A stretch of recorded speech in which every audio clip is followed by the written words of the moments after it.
I am bringing to you people the Gen 1 OU usage rankings from the month of November. So this just got updated like a few days ago. And you're not going to believe who's in number one. It's Tauros. I know, right? I was just as shocked as the rest of the world. Although I will say in the previous month of October, Tauros was like about at 85% usage. Now it was only 84.5, which still rounds up to 85, but Tauros saw a slight dip in usage. Tauros sentiment has been falling. Another thing is, in Gen 1, there was about 4,000 less battles in November than October. Snorlax actually went up like a whole percentage point, whereas Tauros fell by 0.5. So slowly but surely, Snorlax is going to become number one. Trust me, have faith.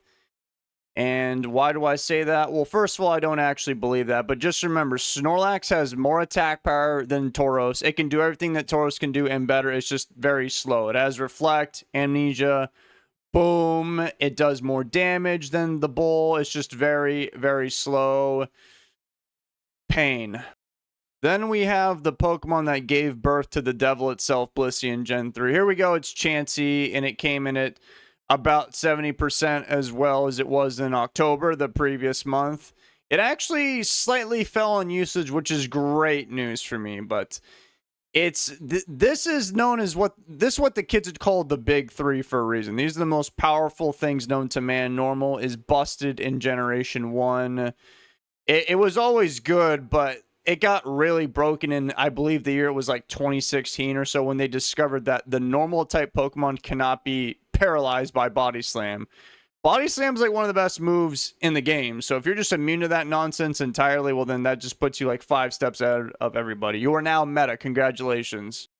Executor actually went up like 2%, like 2 whole percentage points, which I'm looking at the top 6, and these numbers are like almost the same from the last month. So I guess people they're finally discovering that sleep powder is insanely broken. And I'm lying, by the way. They didn't finally discover that. They always knew that. They just decided to cause more pain and agony in the month of November.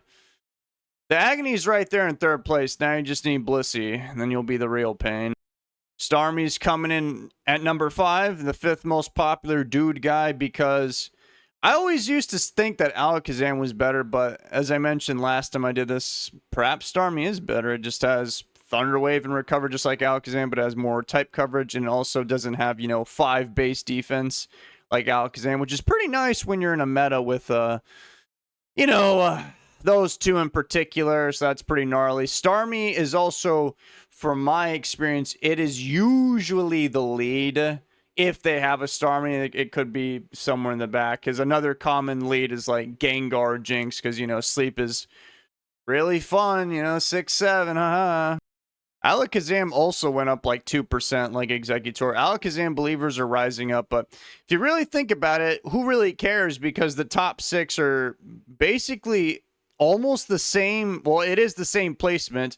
The numbers are almost the same, and the order is the same. So forget the big 3. Like I said last time, this is basically just the big 6. Alakazam, Starmie, and Chansey. You know what they all have in yeah. You know what they all have in common? Thunder Wave, Recover. You're going to have a bad time. Leftovers was not invented. There's no knockoff. Rest is somewhat questionable unless you want to bring the legendary level 85 Chansey to go stop your enemy Snorlax from resting. If you don't know what that is, it's probably better if you don't know. Just keep it that way.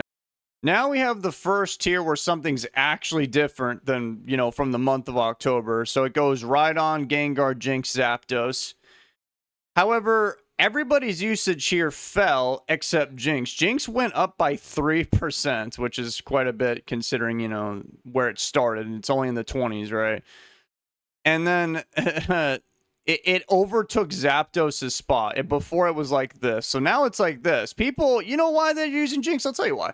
It's because they like to lead with Jinx, because you leading with Gengar, it's a smooth move. You're the fastest sleep inducer in the game. However, you have to play the whole, do I want to go for this like 59.75% accurate hypnosis, or do I just want to go for a lovely kiss? Because usually People, you know what I mean? If they lead with like Starmie or Alakazam, they're not going to kill your Jinx, so you could just put something to sleep, and that's pretty cash money. So that's why I think it's going up a bit. I don't think people would have thought this a while ago. Jinx, though, I would say in Pokemon Stadium 1, out of all the rentals to help you get through that game, I mean, I think Jinx is literally the best. This isn't too surprising to me. But yeah, Rhydon, very good counter pick. If you can paralyze the enemies, you can just kind of destroy everybody with Earthquakes, Rock Slides, whatever. Good luck with that, though. Gengar, I hope you don't miss Hypnosis. I already talked about Jinx. Zapdos, Jolteon's coming for you. Don't worry. However, you know what didn't change? Cloyster and Jolteon's placements right here. It was in the same order, and they actually both fell in overall usage, too. But that's okay, because Cloyster fell a bit more than Jolteon. So mathematically speaking, Jolteon is closing the gap as the superior electric type. It's catching up to Zapdos with due time. And then you have Cloyster, who... You know, I used to kind of not think was too good, and then I realized that you can kind of sort of stop Tauros in its tracks, which I don't think anybody can do, unless that Tauros is running Thunderbolt. And then, you know, Surf kills this guy, Blizzard for the tree dude, the tree demon monster, Explosion, and then you have one of my most hated ideas in all of Generation 1, which is Clamp. That's why I personally... this is one of the things I liked more in Pokemon Stadium. If you got trapped by a Rapper Clamp, you could just switch out, and then it just stopped right then and there. But in RBY and you know the cartridge version, you're gonna be there for a long time. Now on to the next tier of 10 to 5%. Another interesting thing is literally everybody here fell in percentage, except Articuno, which if you didn't see the last video, I was talking about Articuno. Look, it's one of my favorite Pokemon, but I can't believe it's actually... It went up a spot. Before it was like this, which kind of made me sick to my stomach. Because I know why you guys are using Dragonite. You can't fool me. It's because you like to Thunder Wave and Wrap and outskill the opponent. By the way, it's getting insanely dark. So now, I guess that's kind of fitting for the video. Because we're starting to enter the shadow realm of just very, very obscure, dark Pokemon. If you run into any one of these things, you're fighting a beast. A savage animal that does not succumb to the status quo of those around them. But yeah, Slowbro fell a little bit. Now it's looking more like a UU dude guy. I asked why Articuno was that popular. Somebody commented because it has the strongest stab Blizzard. I guess it has agility, so, you know, it doesn't care too much about paralysis. I guess, even though you can still get paralyzed. Dragonite usage falling, that's good. For me, at least, because I hate that thing. And then you have Lapras. I mean, I think Lapras is the better ice type out of the two. And then Golem actually used to be here, but I guess they just really believe in Rhydon. No, who needs a Pokemon of that high attack and defense that knows Explosion? Not me. Just give me Rhydon, apparently. Once again, this is where things are starting to get freaky. So I already told you about Golem. Golem wasn't even here last time. It was up here. And then Persian's up next, which, you know, it was in the lead last time.